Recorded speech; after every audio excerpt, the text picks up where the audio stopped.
Assalamualaikum warahmatullahi wabarakatuh. Perkenalkan, nama saya Karen Genjupar dari kelas B. Di sini saya akan menjelaskan tentang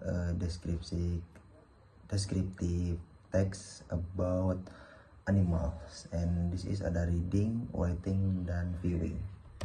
Nah, yang pertama ini ada capaian pembelajaran untuk fase D. Jadi peserta didik ini itu mampu gitu untuk memahami dan menghasilkan teks lisan, tulisan, dan visual sederhana untuk berinteraksi dan komunikasi sesuai konteks sosial. Nah, jadi sebelum pembelajaran itu, jadi siswa itu atau peserta didik itu mampu untuk memahaminya gitu. Peserta didik mampu untuk memahami struktur teks dan unsur kebahasaan dalam berbagai jenis teks sederhana. Nah, di sini tuh ada highlight yang relevan gitu. Nah, yang pertama, memahami dan menghasilkan teks tulisan sederhana. Yang kedua itu ada memahami struktur teks. Dan yang ketiga itu ada unsur kebahasaan. Dan yang keempat itu berkomunikasi sesuai konteks sosial. Nah, itu untuk capaian pembelajaran fase D. Nah, untuk kedua ini, tujuan pembelajarannya apa aja? Nah, yang pertama itu peserta didik mampu mengidentifikasi struktur deskriptif teks dengan benar. Yang kedua itu peserta didik mampu memahami kosakata tentang hewan. Peserta didik juga mampu menggunakan simple present tense dalam deskriptif teks. Nah, yang ketiga itu ada yang terakhir, yang keempat itu ada peserta didik mampu menulis deskripsi teks sederhana tentang hewan secara mandiri. Nah, yang ketiga ini ada alur tujuan pembelajaran atau ATP. Nah, nomor satu itu ada mengidentifikasi kosakata itu tentang hewan.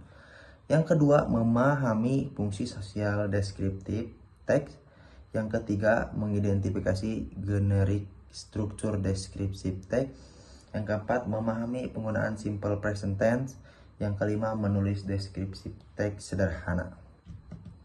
Nah, materinya apa aja? Selanjutnya ini ada vocabulary about animals.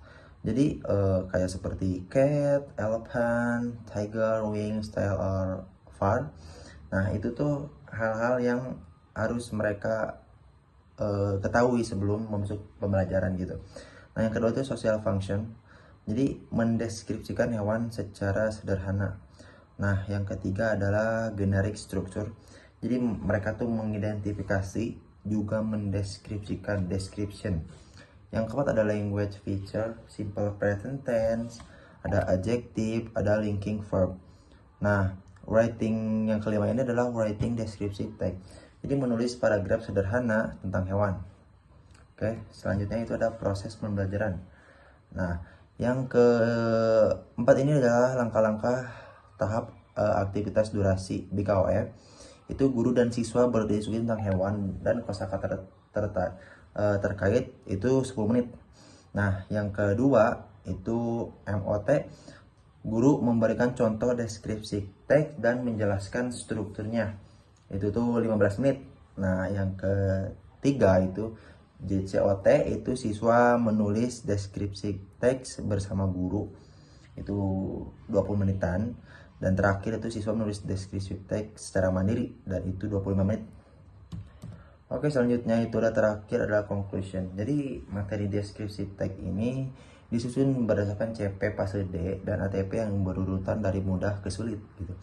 Jadi proses pembelajaran ini menggunakan pendekatan GBA melalui tahapan BKOF, MOT, JKOT, dan ICOT, sehingga membantu peserta didik memahami serta menulis deskripsi teks secara mandiri. Mungkin sekian yang dapat Jupar sampaikan. Terima kasih. Sampai jumpa.